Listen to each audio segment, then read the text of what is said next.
Iya Bu. Oh ya, selamat siang atau pagi ya sekarang ya? Siang kayaknya Bu ya. Oh ya ya. Ngomong ini dengan siapa? Dari mana? Boleh tahu? Saya Dina Elianti Putri, Ibu bisa panggil saya Dina. Kebetulan rumah saya juga nggak seberapa jauh sih Bu Oh ya? dari sini. Iya. Wow, kebetulan ya. Terus kalau boleh tahu, oh ya, ibu perkenalan dulu kali ya. Nama ibu Francisca Benito. Biasa dipanggil Francisca atau ibu ini ya, terserah dari anak-anak aja lah. Nyamannya seperti apa? Ibu Rini ya. Ya oke, terserah. Kalau Mbak Dina ya, Mbak Dina yang lagi nggak apa-apa ya. Ya, Oh ya. Bu. Ngomong Mbak Dina ini kuliah, sekolah atau? Iya kuliah Bu. Kuliah di kampus swasta di Surabaya di sini. Semester 5. Oh, gimana kuliahnya? Baik-baik saja. Apa kabarnya? Kalau kuliahnya sih baik-baik saja sih Bu, tapi tugasnya itu Bu yang sedikit gak baik-baik aja, apalagi pandemi di Iya. rumah, tugas numpuk. Wah, Jurusannya apa kalau boleh tahu? BK Bu. Wow, junior saya ternyata ya. Semangat. Ibu pernah di posisi Mbak Dina di mana kita itu benar-benar kayak apalagi Ya sekarang. pusing ya Bu ya. Sangat, apalagi kalau nggak salah kalian prakteknya itu ya sekarang nggak langsung praktek di sekolah ya. Iya. Seharusnya kan. Kasihan sih, tapi tetap semangat bagaimanapun ya, semua bisa berlalu lah dijalankannya. Oh iya, ini kan pasti Mbak Dina kan ada apa sesuatu yang mau dibicarakan sama ibu sampai nggak jauh-jauh sih, deket ya rumahnya. Dan awalnya yang berani untuk datang ke ibu ada apa nih sebenarnya? Jadi gini Bu, sebenarnya sih saya juga baru pertama kali nih Bu melakukan konseling, karena saya juga dari jurusan BK, terus saya kayak tahu pasti kan konseling seperti apa, jadi saya ingin melakukan konseling, toh saya juga memiliki masalah seperti itu. Oke. Jadi saya ingin tahu lah Bu, bagaimana prakteknya seperti itu. Iya, memang ya seperti yang dosen ini juga benar mengatakan bahwa alangkah baiknya juga ketika kita benar-benar merasakan seperti apa sih menjadi konseling Iya. itu, karena ya bagaimanapun sekecil-kecilnya masalah pasti kita semua memilikinya. Iya. Nah di sini pun ibu ya apa ya sudah tahu bahwa Mbak juga kan sudah belajar BK itu seperti apa, dasar-dasarnya Iya. seperti apa. Jadi ya ibaratnya kan praktek langsung ya, tapi menjadi konseling. Nah mungkin ibu biar lebih ibaratnya itu kayak konseling banget ya, mungkin ibu menjelaskan sedikit seperti konseling itu seperti apa. Seperti yang Mbak Dina sudah pelajari, ibu juga pelajari, itu konseling itu adalah proses atau bantuan yang diberikan oleh seorang konselor kepada seorang konseling. Seperti yang Mbak Dina tahu, dengan tujuan itu sang konselor itu bisa menjadi fasilitas, bisa menjadi jembatan atau fasilitas bantuan untuk sang konseling, supaya sang konselor sendiri dapat menemukan kira-kira apa sih solusi untuk permasalahannya, dan supaya kalau kan masalah kita bisa selesai, kita kan bisa mengembangkan kemampuan kita sehari-hari juga kan, kita nggak terganggu dari segala macam makanya. Nah juga Mbak Dina harus tahu di kita kan ada yang namanya asas ya. Mbak Dina tahu sendiri ya, seperti terbuka dimana Mbak itu nggak menutupi apapun dari apa yang kita akan konselingkan atau apa yang kita bicarakan hari ini, karena itu kan tentunya untuk kepentingan dari apa ya, untuk mencari solusi dari masalah Mbak sendiri. Dan tentunya juga asas kesukarelaan, Mbak tahu sendiri, Mbak ada tahu sendiri dengan kesukarelaan dalam artian ya saya Mbak menyadari bahwa kayaknya bagusnya kalau saya itu datang ke konselor secara langsung, karena ya beberapa masalah memang tidak bisa kita selesaikan sendiri kan.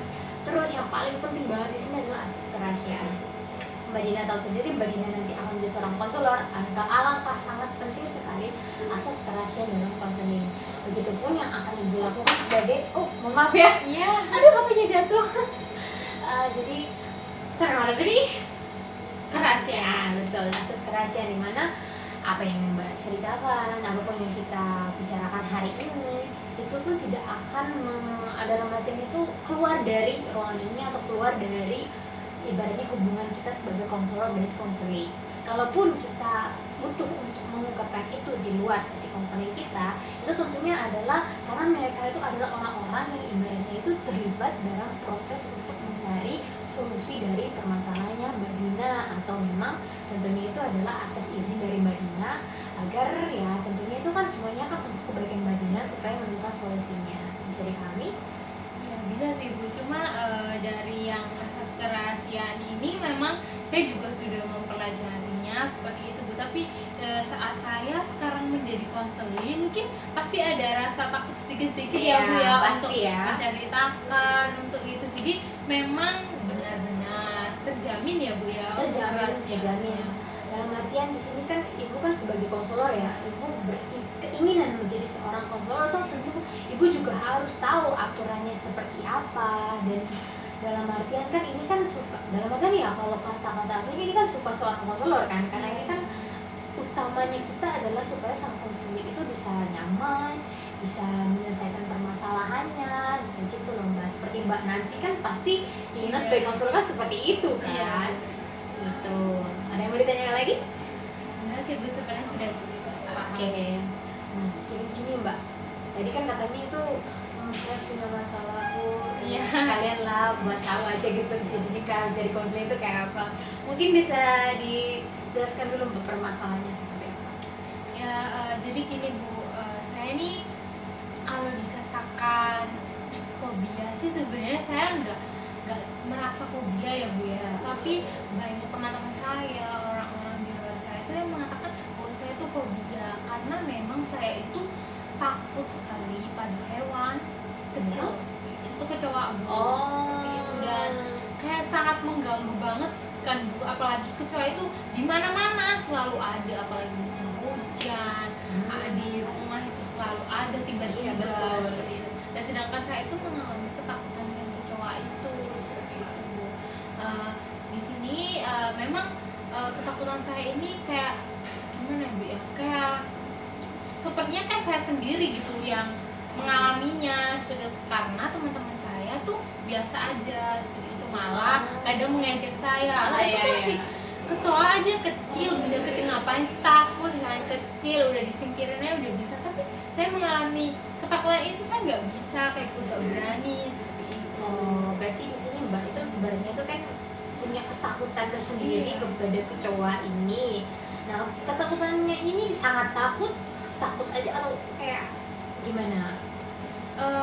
Untuk ketakutannya ini memang udah sedikit meredah sih Bu, tapi masih ada rasa takut seperti itu. Iya. Kalau misalkan ya kan Mbak kan merasa bahwa saya takut Bu, takut karena hewan itu tadi kan, dan ibaratnya tuh punya keinginan untuk itu kan menghilangkan. Ya, di sini berarti Mbak itu punya ketakutan kepada kecoa. Dan itu mengganggu Mbak sehari-hari, betul? Betul. Nah, Mbak kan datang buat konseling nih, kira-kira nih apa yang Mbak mau dalam materi kan di sini kan Mbak kan datang untuk meminta pertolongan dari ibu kan. Apa yang Mbak mau dari ibu bantukan itu sebenarnya? Ya gimana ya Bu ya, ibu Kak, saya setelah menceritakan ini ya supaya gimana ya Bu, ibu kan tidak seperti teman-teman saya yang langsung mengejar saya langsung, apalagi sampai membuat mainan itu kecoa untuk menakuti saya seperti itu. Jadi ya mungkin saya cerita di sini, ibu bisa membantu saya untuk menemukan bagaimana sih supaya saya itu tidak takut lagi seperti itu dengan kecoa seperti itu, dengan tidak dibuat mainan kecoa itu kan menjadi saya makin takut kan dia gitu. Jadi saya datang ke sini supaya saya tahu lah Bu, gimana cara saya ini, apakah saya sudah benar, apakah saya ini bisa untuk menghilangkan ketakutan saya, kan saya juga ingin tahu gitu loh Bu. Oke, jadi di sini tujuannya Mbak itu adalah bisa kayaknya tuh ya menghilangkan ketakutan kepada kecoa ya. Ya memang sih, memang kecoa kan memang patut ditakuti karena ibu sendiri juga kecoa kayak nggak mungkin lah dipegang terus diuyul, nggak mungkin, kayak nggak wajar. Tapi kalau Mbak katanya kan takut banget kan. Mungkin kalau misalkan nih Mbak diskalakan ya, ketakutannya Mbak itu dari 1 sampai 10 kira-kira menurut Mbak itu ketakutannya itu di berapa mana? 6 Bu. 6 ya? Iya. Oke, berarti di sini cukup itu ya, karena melebihi setengah loh ibu bisa merasakan di sini. Iya Bu. Oke, apakah sebelumnya itu pernah itu nggak kayak bahkan tahu punya ketakutan sama kecoa? Apakah sebelumnya pernah berusaha untuk kayak menghilangkan ketakutannya? Iya, pada awalnya sih ketakutan saya sampai berlebih ya Bu ya, sampai mungkin kalau diskalakan itu bisa sampai 8, 9 atau bahkan 10 tapi saya sudah pernah mencoba sekali sih Bu, sebenarnya sekali, dan itu sedikit berhasil nggak berhasil kan menurut saya. Jadi saya itu mencobanya itu dengan ayah saya seperti itu, karena ayah saya itu kan tidak takut dengan kecoa dan menjaga saya seperti itu, tidak seperti orang-orang lain, teman-teman saya kalau misalnya saya takut malah malah dijailin seperti itu lah. Dengan ayah saya tuh enggak. Jadi di situ saya berusaha supaya menghilangkan ketakutan saya itu dengan ayah saya itu saya coba seperti itu. Tapi dari situ saya udah mulai kurang sih Bu, tapi kan gak mungkin kan Bu saya ngandalin ayah seperti itu. Selalu ada ayah, jadinya kan ya bisa kurang lah. Nah, waktu tidak ada ayah sendiri, wah itu udah gagal Bu untuk percobaan yang kedua seperti itu. Oke, dalam artian kan Mbak sudah berusaha ya. Dan ibu tuh benar-benar menghargai, karena di sini karena nggak semua konseling itu tuh ibaratnya tuh mau mencoba Mbak untuk menyelesaikan permasalahannya. Di sini kan ibu itu bisa melihat bahwa Mbak itu dalam artian itu sudah ada biasanya tuh kayak pokoknya harus selesai dan pokoknya harus bisa menghilangkan ketakutannya. Kepercayaan bahwa karena kan kita terkadang karena takut itu kan bisa jadi karena banyak kurang percaya diri lah, atau merasa ya kayaknya nggak mampu atau gimana kan. Karena seperti ada itu Mbak. Itu emang Bu. Iya, tapi Mbak juga ibaratnya itu kalau menurut ibu ya, jangan ibaratnya ketakutan, usaha tadi, keberhasilan tadi itu patut diacungi jempol loh Mbak, karena Mbak sudah berusaha. Tetapi mungkin mereka seperti Mbak bilang tadi, Mbak kan nggak merasa nyaman ya, ibaratnya tuh kayak masa iya bergantung sama ayah terus.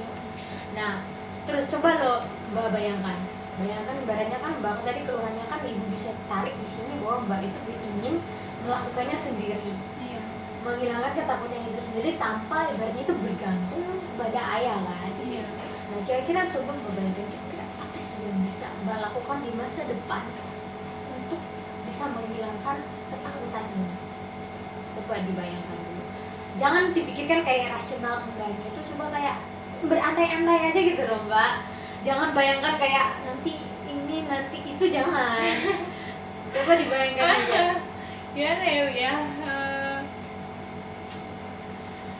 Saya masih belum yakin gitu loh Bu untuk kalau saya berdiri sendiri untuk menghadapi kecoa itu Coba gini dulu, yakin atau takut nih, jelasin dulu. Karena saya takut jadinya saya nggak yakin kayak gitu. Oke. Oh iya, takutnya itu takutnya sama kecoa kan, dalam artian karena sudah punya pengalaman mungkin buruk dengan kecoa. Oke. Ya sudah, itu kan sudah berlalu ya, dalam artian kan kita nggak bisa mengulang masa lalu ya, kita kembali lagi ke sana kan nggak mungkin. Jadi kita fokus untuk saat ini, kita membantu supaya Mbak itu bisa mengurangi ketakutannya itu seperti apa. Nah, di sini kan tadi Ibu kan minta kira-kira menurut Mbak, karena di sini kan Mbak tahu sebagai seorang calon konselor, semuanya itu akan berhasil kalau ada ibaratnya itu bantuan besar dari konselor sendiri. Karena ya mau konselor mau ngomong apa, proses seperti apa, kalau konselornya itu kurang yakin ya sama aja, ibaratnya kan seperti itu kan. Mungkin kan tadi Mbak bilang katanya ragu, takut ya? Takut atau nggak yakin nih? Dari takut jadi yang nggak yakin kayak gitu. Oh ya, skornya tadi 6 ya, ketakutan itu ya. Ketakutan berarti nggak percaya diri dong di sini. Ketakutan nggak bisa mulai atau takut sama kecoanya? Kayaknya makin kesini jadi takut buat nggak bisa mulai gitu kayaknya. Lebih kayak gitu karena ya udah tahu kayak gitu loh Bu, kalau menghadapin kecoa kan awalnya kita takut dengan kecoanya, jadinya kalau mau memulai sendiri itu ada rasa takut dari diri sendiri untuk memulai kayak gitu.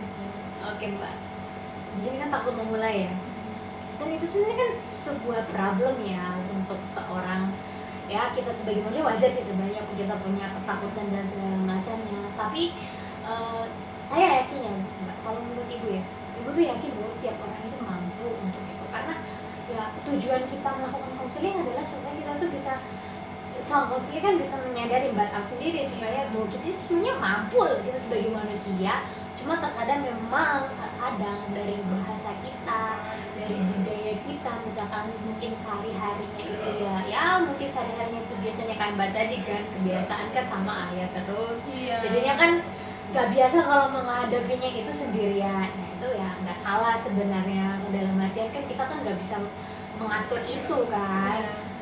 Mungkin ayahnya Mbak itu kan lebih senang kalau ayah aja yang melawan, tapi kan dari Mbaknya sendiri kan Mbak ingin sendiri kan, bisa sendiri ya. Di sini kan berarti lebih tepatnya kayak krisis ketakutan, krisis percaya diri ya. Iya.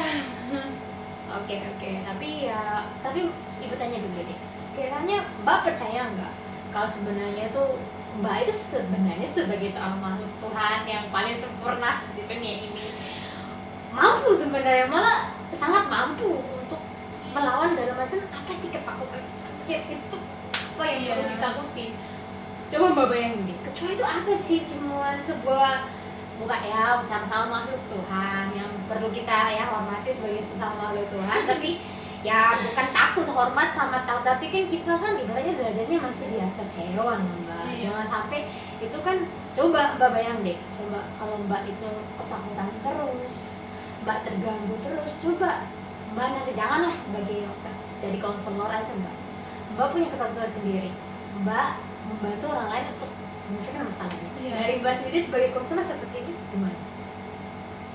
Iya Bu ya, saya juga berpikiran seperti itu Bu. Jadi tapi pikiran itu tuh masih belum kuat seperti itu kan, bukan maksudnya saya dulu itu pikirnya ya namanya juga setiap orang kan pasti juga punya ketakutan gitu. Tapi setelah saya datang konseling ini, saya merasakan saya menjadi konseli, jadinya saya merasa kayak oh berarti emang ketakutan ini udah berlebih seperti bukan hanya takut yang normal seperti itu ya. Betul Mbak, coba ya, karena ibu juga pernah merasakan ketakutan itu, pernah kita sebagai konselor pasti mengalaminya. Tapi di satu sisi itu ibu pernah mikir kayak gini, nanti kan saya jadi konselor, masa iya saya sebagai konselor sedih tidak bisa menyelesaikan masalah saya sendiri, dan dengan percaya dirinya saya itu menawarkan bantuan kepada orang lain untuk menyelesaikan masalahnya kan. Coba Mbak bayangkan masa depan Mbak nanti seperti apa. Coba bayangkan Mbak ketemu konselor yang punya ibaratnya itu cinta yang sama Mbak, apa yang bakal Mbak lakuin? Ya bingung sendiri sih Bu ya pasti. Iya betul. Ya sih Bu, saya juga merasa pokoknya saya juga harus bisa seperti itu, tapi kan masih ada rasa-rasa ya itu tadi keraguan gitu. Tapi saya juga di lain sisi juga ada perasaan yang ya ayo harus bisa kayak gitu. Kayak saya melihat orang lain aja ada kecoa disingkirin udah Bu, tapi kenapa saya harus lari, saya harus teriak, saya harus ketakutan sendiri. Mbak, itu kan ibaratnya tuh kita jangan terlalu fokus, dalam artian kita tuh sudah berusaha, tapi kalau gagal tuh udah lupain aja. Kita fokus kepada saat ini, keberhasilan Mbak sudah berhasil dalam artian mengurangi itu dengan bantuan orang lain. Tetapi akan lebih baik ketika Mbak itu bisa secara mandiri dapat menyelesaikan permasalahan sendiri. Nah coba ibu tanya lagi deh, gimana nanti ke depan? Coba bayangkan aja, jangan Mbak fokus kepada kekurangan Mbak, kayak ketakutan Mbak. Coba Mbak fokus bahwa ya saya bakal berhasil di. Jangan lupakan jangan pikirkan kekurangan Mbak dulu, yang lemah-lemahnya Mbak jangan pikirkan. Coba bayangkan saja, ibaratnya itu kayak magic gitu loh. Magic itu kan kita nggak lihat kan, ibaratnya tuh kita nggak melihat kekurangannya itu dari mana, kayak wow aja tiba-tiba udah selesai aja gitu loh. Coba Mbak pikirkan apa yang bisa Mbak lakukan. Ya saya bisa mengusir kecoa seperti orang-orang pada umumnya sih, tinggal diusir dia juga bisa lari-lari sendiri seperti malah takut sama kita. Coba Mbak bayangin gini loh, kayak di kamar gitu kan, di kamar ketemu kecoa, coba Mbak selalu kayak untuk apa sih takut dengan bukan seekor kecoa yang badannya itu kan belum tentu menghampiri Mbak, loncat-loncat ke Mbak atau nakutin Mbak kan belum tentu kan. Kita kan sebagai manusia itu sudah punya ibaratnya itu punya kita itu sudah hebat dengan diri kita sendiri sebagai manusia. Mbak mampu untuk itu, dan di sini kan fokus kita adalah solusi dari permasalahan Mbak itu. Ibaratnya itu mesti Mbak tahu sendiri sebagai konselor, solusinya harus jelas apa yang akan dilakukan, kapan akan dilakukan, apa yang benar-benar ibaratnya Mbak yakin dengan solusi itu dan Mbak yakin untuk melakukannya. Coba bisa diulangi lagi solusi yang akan dilakukan. Ya mungkin saya bisa dengan melihat banyaknya orang, kalau misalnya ketemu kecoa itu bisa diatasi mungkin dengan semprotan kecoa atau dengan sapu atau diusir mungkin dengan buku seperti itu kan bisa ya Bu ya. Jadi saya akan berusaha untuk mencoba, apalagi konseling ini kan tidak hanya berlangsung satu kali kan Bu ya, ada sekali. selanjutnya. Jadi mungkin dari semingguan ini setelah konseling saya akan mencoba melakukan seperti, jadi saya jangan kabur duluan seperti itu, saya bisa melawannya lah. Misalkan nanti nih kita pikirkan nih, misalkan nanti nggak sesuai harapan Mbak, misalkan Mbak dalam artian cuma bisa kayak saya bisa mendekat lah, itu sudah jangan kayak oh saya nggak bisa dan menyerah, itu jangan banget. Dalam artian keberhasilan sekecil apapun yang sudah Mbak lakukan itu sesuatu yang sangat patut dihargai, karena ketakutan Mbak sama ketakutan biasa yang dirasakan orang lain itu nggak bisa disamakan. Mungkin orang lain tidak bisa mengerti Mbak, tapi Mbak tahu sendiri kondisi Mbak itu seperti apa, Mbak yang tahu dari segala macamnya. Dan bagaimanapun ketika Mbak sudah berusaha untuk melakukan itu nanti, yang dimana Ibu juga menanyakan itu sama Mbak, jangan sampai Mbak itu, menurut Ibu ya jangan sampai menyerah dalam arti sekecil apapun perubahan itu. Mbak cuma bisa deket aja, lihat belum bisa mendekat itu nggak apa-apa. Misalkan hari pertama Mbak mendekat itu cuma bisa mendekat, nggak apa-apa, mendekat lagi, dan di hari ketiga Mbak bisa bawa semprotan sendiri, semprot ke kecoanya, itu sangat-sangat bagus dibandingkan kita cuma duduk diam dan meratapi ketakutan dan permasalahan kita. Iya sih Bu. Wah. Saya jadi malu sendiri nih. Nggak apa-apa Mbak, Ibu loh juga punya ketakutan, kita punya ketakutan masing-masing, tapi bukan berarti kita berlindung di kalimat itu. Jangan sampai itu yang kadang salah kaprah sama konseling kita, kayak semua kan punya orang ketakutan, jadi ya nggak apa-apa lah aku punya ketakutan, nggak bisa. Kan itu kan untuk kita yang susah sendiri, kita yang pusing sendiri nanti kan. Ya jadinya saya merasakan beda banget gitu loh Bu, apa yang saya pikirkan dulu. Setelah saya menjadi konseling, saya di sini saya menceritakan apa ketemu saya jadi tahu ya emang harus diatasi seperti itu. Karena kebaikan Mbak sendiri yang merasakan, Mbak sendiri yang merasa apa, apalagi Mbak juga pasti memikirkan nanti kan kedepannya anak Mbak jadi konselor seperti apa. Oke. Oke ya, cukup menyenangkan juga ya konseling kita hari ini. Ibu juga senang banyak aktif dalam artian jujur juga dengan keadaannya, karena nggak perlu malu lah. Kita itu konselingnya itu bukan soal malu enggaknya, tapi berhasil enggaknya gitu ya kan. Yang penting kan Mbaknya merasa nyaman. Coba Ibu ringkas sebentar ya. Oke, jadi permasalahan Mbak tadi ketakutan sama kecoa, sudah berusaha tapi Mbak rasa kurang optimal karena Mbak ingin supaya bisa melakukannya sendiri secara mandiri. Ada yang kita berkonseling, akhirnya Mbak sendiri menemukan bahwa solusinya adalah dengan mencoba untuk melakukan sendiri dengan semprotan itu tadi, mendekat. Nah, selanjutnya ini Mbak, Ibu kan juga sudah memberi saran tadi kan, jangan takut, misalkan perubahannya itu hanya secuil saja, itu pun sangat berharga. Yang penting adalah Mbak tidak menyerah untuk itu. Nah, kira-kira nih waktunya gimana Mbak? Timingnya itu nanti mungkin bisa ditentukan. Iya, di pertemuan selanjutnya sih Bu, saya akan memberikan kabar untuk kelanjutannya, apa yang memang sudah berubah, apa perubahan kecil yang saya alami seperti itu, apa yang sudah saya lakukan seperti itu, mungkin bisa kita konseling lagi ya Bu. Ibu berharap semoga konseling kita itu dapat ya, Mbaknya bisa mendapat ibaratnya itu motivasi untuk menyelesaikan permasalahannya, dan Ibu sangat berharap dapat mendengar kabar baik nanti. Amin. Ya Bu. Ngomong-ngomong nih, Ibu kadang pengen tahu juga, kadang Ibu cuma ingin mengevaluasi konseling Ibu. Kira-kira Mbak merasakan gak sih perbedaan ketika ibaratnya itu sesudah sama sebelum konseling? Dalam artian kan Mbak tadi kan di awal kan bilang kayak pengen menjadi konseling Ibu. Kira-kira ada beda nggak rasanya ketika menjadi, kita belajar sebagai konselor terus tiba-tiba menjadi konseling, terus gimana rasanya ketika sebelum sama sudah konseling itu menurut Mbak itu setelah melakukan ini gimana?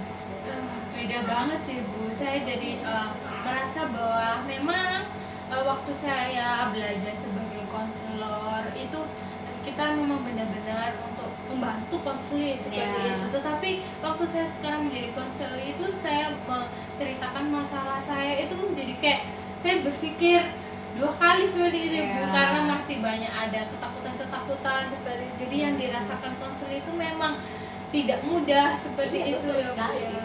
Wah, Terus kan sudah melakukan konseling nih. iya Bu. Gimana rasanya perbedaan ketika sebelum sama melakukan konseling?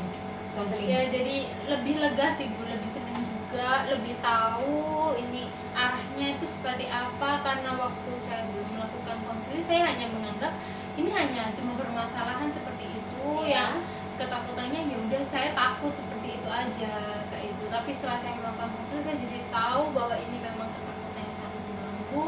Saya juga ingin agar ini bisa terselesaikan. Saya dibantu dengan ibu menemukan solusi. Ya jadi saya merasa lega gitu. Iya. Saya ada jalannya seperti Iya. itu. Dan yang paling penting adalah Mbak percaya dengan kemampuan Iya. Mbak sendiri. Dalam arti kita sebagai manusia sudah diciptakan dengan segala baik-baiknya, tinggal bagaimana kita mendorong itu bisa keluar dari dalam diri kita. Ya Bu. Oke Mbak, Ibu sangat berterima kasih Mbak sudah bersedia datang, bersedia membagi ceritanya, bersedia mendengar Ibu yang ya mungkin banyak kurangnya atau bagaimana Mbak. Ibu bilang maaf kalau Ibu misalkan terlalu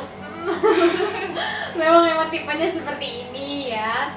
Diharapkan nanti semoga permasalahannya bisa selesai, Mbak juga bisa agarnya itu dapat memperoleh yang baik lah dalam Ya, materi Bu. konseling kita. Jadi kita minggu depan bertemu lagi ya. Ya Bu. Di sini nggak apa-apa? Gak apa-apa Bu. Oke, terima kasih banyak Mbak Dina. Semoga Terima kasih Bu. kita bisa ketemu lagi ya.